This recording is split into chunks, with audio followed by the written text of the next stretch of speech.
Okay, here is the starter rotor off of our 65 Black Bomber CB450K0.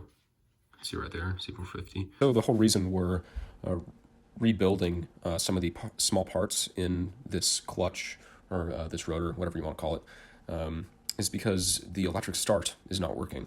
When you try pressing the electric start button, the bike doesn't start, and there's just like this gross kind of clanging metal sound that you can hear coming from the engine area. So replacing these small parts is going to fix that problem. This thing was kind of a pain to get off. You know, obviously you have to take off the left crankcase cover, maybe the front sprocket cover as well if you want more room. But the hardest part for us getting this thing off was actually threading in the puller bolt into these threads right here. I think that whoever had this thing previously really beat it up, maybe tried, maybe tapped a different type of screw in here or something, because different type of bolt, because M16 by 1.5, M16 with a 1.5 pitch, that's the most common thread pattern used in here. And for some reason, maybe somebody tried screwing the wrong bolt in here previously, because the threads in here were just messed up. And the puller bolt that you can get on Common Motors, it's part 9000. I'll put that in the description. It just was not going in here, even with all the oil. We were threading it, righty-tighty, lefty-loosey. It just was not going in. So what we had to do eventually was we just kind of forced it in there. We grabbed onto this with just an oil filter tool and took an air wrench and just tightened it down, basically retapping the threads with this bolt. And eventually we got to the point where at the end of the threads, we hit the shaft, and finally this whole thing just popped off. So here we are. I've already done the replacement, but I'm just going to walk you through how I did it. First, something that you would want to check are these screws. Obviously, whoever had these before had some interesting takes on how to bolt down and untighten screws. I mean, these are pretty old, so I'm guessing that it wasn't necessarily their fault. When I first opened this up, they were pretty loose. This top cover was kind of slipping around a little bit. I've already tightened them down, so they're not slipping around much anymore. But I'm just gonna untighten these.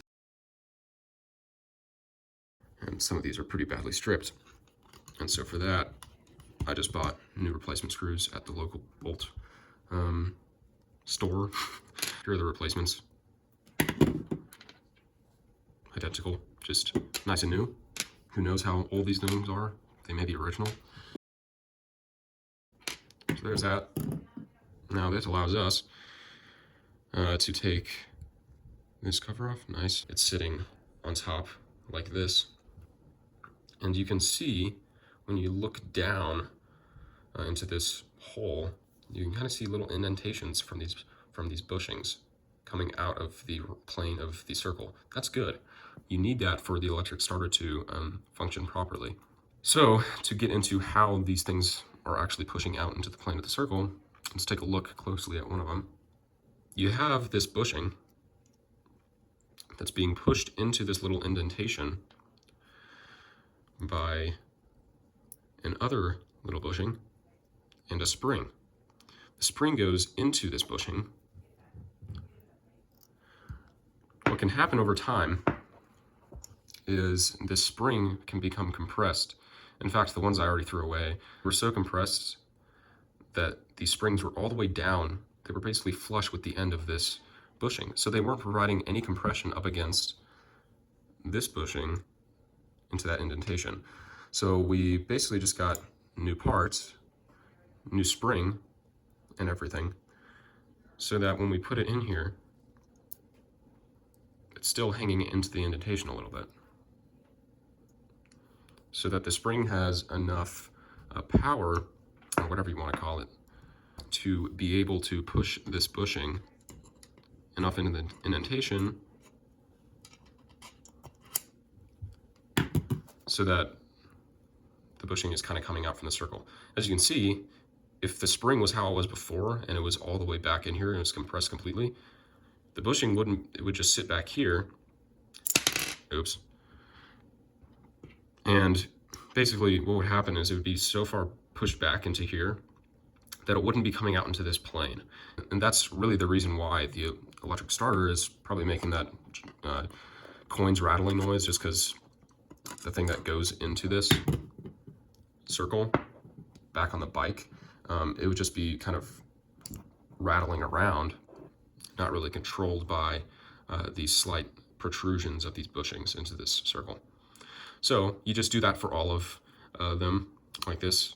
And I mean, Common Motors sells all 9 of the parts, because you have 3 of these, 3 of the smaller cylinders, and then 3 of the springs. Comes in a pack of 9. And I'll put that in the description as well. So that's really all I replaced here. I mean, I cleaned everything up. That's it for that piece. Next up is this small metal thing. I didn't really do much with this other than cleaning it up. And then there's also this cylinder that you can also buy. It can get worn down, but mine looks pretty good. So I didn't bother getting one. These edges are supposed to be tapered like that, so that's, as far as I know, they're supposed to be tapered like that. What you're looking for more is like wear in the middle of the cylinder, and I don't see much of any. Maybe a slight indentation right there, but I mean, if I want to replace it, I will. You can. I might. I just haven't decided yet, because I haven't ordered the part. It is pretty important because it basically restricts the rotation of this top piece a little bit. I think along with the screws on the top. So this is important, so don't discount it. So I'll just put this back on. And also put this back on. There's a little indentation right up here for this piece, so it's kind of hard to mess it up, honestly. And it just sits on top, and it's nice and magnetized, so everything just kind of falls into its place. Now, let's put the replacement bolts in. You should get Loctite for these bolts that you put in. Here's some. So I'm just gonna put a tiny little bit at like the base of the head, because these do kind of sit relatively flush with the sides of these holes. I'm not gonna put a lot on, just because, you know, I'll eventually, or maybe somebody else might want to get these off. Hopefully not in a while, because hopefully this fix works. I'm just gonna put a little bit of Loctite on here so as to try to minimize shifting of this thing. Try to keep these screws as tight as possible in there to prevent them from spinning out of their place.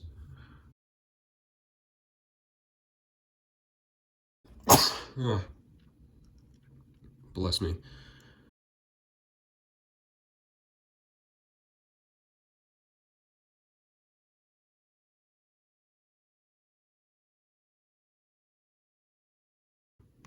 And I'm just gonna go around one more.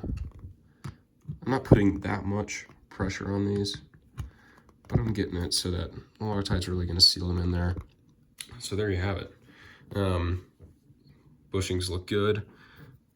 You can see that they're coming out a little bit from the circle. That's what you want. Before we had this, we couldn't even see them from this angle because they were pushed so far back and in that you can't see them coming out, so that's good. So that is basically it in terms of replacing the little parts in the starter clutch. So now we're going to go out to the Black Bomber, install it, and see if the electric start will work. Okay, well, we're out in the backyard now. There's Cisco. All right, so here we are out at the Black Bomber. What I realized was that you need to take off this sprocket in order to put on your rotor again. Sprocket's in good condition, just make sure nothing's cracked. Sprockets look pretty clean, not too warped. The reason you need to take this off is because this circumference right here is what fits into the bushing area of the rotor.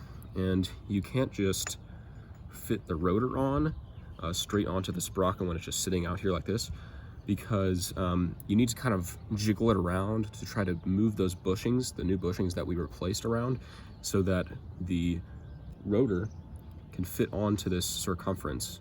So basically you need to just take this off so that you can easily fit it into this diameter of the rotor.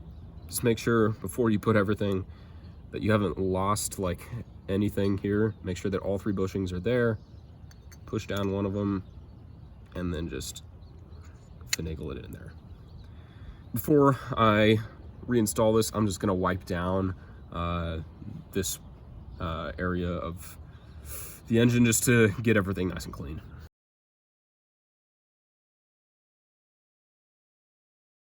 That's looking pretty clean. Now we're gonna get into reinstalling the rotor and the sprockets in the chain.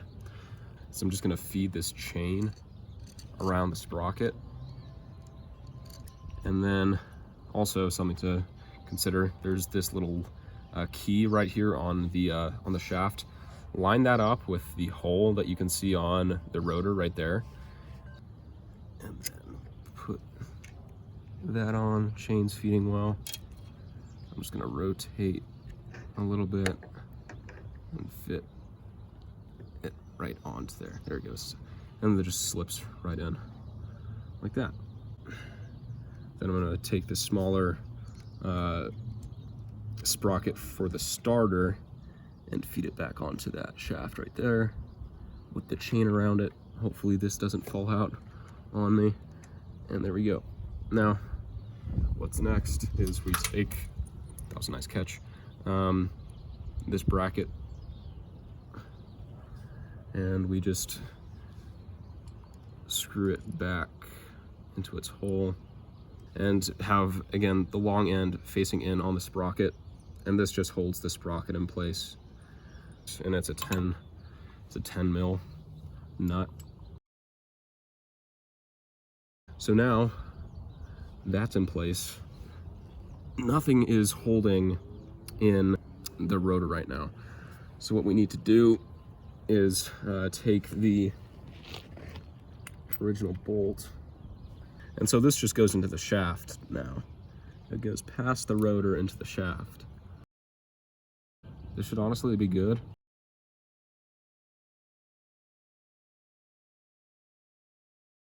So I'm gonna hook up the battery and I'm gonna see if this thing's turning and it's not making that horrible noise anymore. There it is, battery's charged. Let's see if pressing the ignition switch makes it spin. Woo! Sweet! Looks and sounds good.